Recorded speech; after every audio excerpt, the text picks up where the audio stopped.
আবু হুরায়রা রাদিয়াল্লাহু তাআলা আনহু হতে বর্ণিত আছে, তিনি বলেন, আমাদের রাসূল সাল্লাল্লাহু আলাইহি সাল্লাম এই মর্মে হুকুম করতেন যে আমাদেরকেও ঘুমানোর জন্য যখন বিছানাগত হয় সেই সময় সে যেন বলে, আল্লাহ আকাশমণ্ডলীর প্রভু, মাটি সময়ের প্রভু, আমাদের প্রভু এবং প্রতিটি বস্তুর প্রভু, সূর্য বীজ ও আংটির অঙ্কুরণ গমনকারী এবং তাওরাত, ইঞ্জিল ও কোরআন অবতীর্ণকারী, আমি প্রত্যেক অনিষ্টকারী ক্ষতি হইতে তোমার কাছে আশ্রয় প্রার্থনা করি।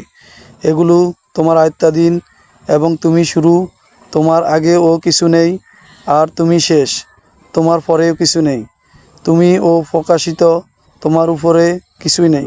তুমি লুকায়িত, তোমার হইতে কিছু গোপন রাখার মতো নেই। সুতরাং তুমি আমার ও ঋণ পরিশোধের ব্যবস্থা করে দাও এবং দারিদ্রতা হইতে আমাকে স্বাবলম্বী করে দাও। হাদিসটি ৩৬০০ নম্বর রয়েছে তিরমিজিতে। বিছানা যাইবার দোয়া।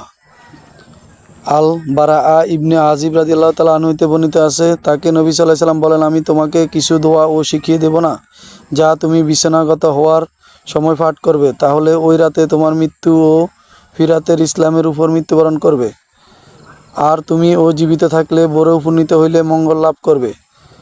বলো তুমি, হে আল্লাহ, নিজেকে আমি ও তোমার কাছে সর্দর্পণ করলাম। আমি ও আমার মুখ এবং তোমার দিকে ফিরিয়ে দিলাম। আমার ও সকল বিষয়ে আমি তোমার উপর আত্মসমর্পণ করলাম।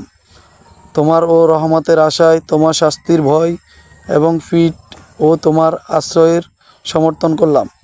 তোমার হইতে পালিয়ে আশ্রয় নেওয়া এবং নাজাত পাওয়া তুমি ছাড়া আর কোনো আশ্রয়স্থল নেই। যে কিতাব তুমি অবতীর্ণ করেছ, যে নবী প্রেরণ করেছ, তার উপর আমি ঈমান এনেছি।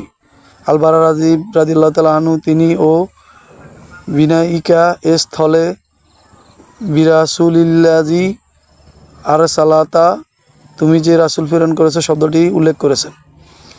এই সময় রাসূল সাল্লাল্লাহু আলাইহি সাল্লাম আমাকে বুকে ও নিজের হাত দিয়ে খোঁচা মেরে বললেন, ওয়া বিজি কাল্লেজি আর সালাতা বলো। হাদিসটি তিরমিজিতে ৩৩৯৪ নম্বর রয়েছে।